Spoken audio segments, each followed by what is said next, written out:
Pemerintah akan memberikan pengampunan atau amnesti kepada lebih dari 44.000 narapidana yang kini mendekam di 631 lembaga pemasyarakatan dan rumah tahanan yang ada di seluruh Indonesia.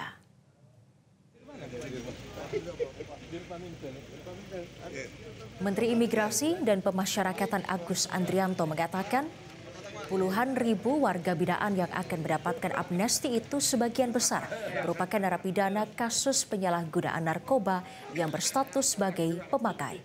Lalu ada pula narapidana pidana umum dalam kondisi khusus terkait kemanusiaan. Kriteria narapidana yang memperoleh amnesti yakni para pengguna narkoba, narapidana yang hamil, lanjut usia, mengalami kecacatan, narapidana yang sakit menahun, serta beberapa kondisi lainnya. Kecuali narapidana kasus korupsi. Jumlah 44.088 orang yang menerima amnesti tersebut muncul setelah pihaknya melakukan penilaian atas kondisi narapidana yang ada.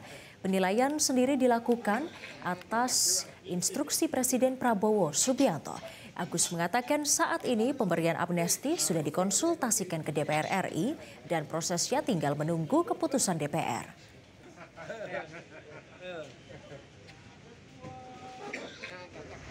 Bisa produktif lah kalau gitu. Oleh karena itu kita asesmen untuk memilih kira-kira yang masuk kriteria yang mana yang pantas untuk mendapatkan amnesti dari Bapak Presiden. 40 tahun ini Pak? Ya, sekitar 44.088 orang.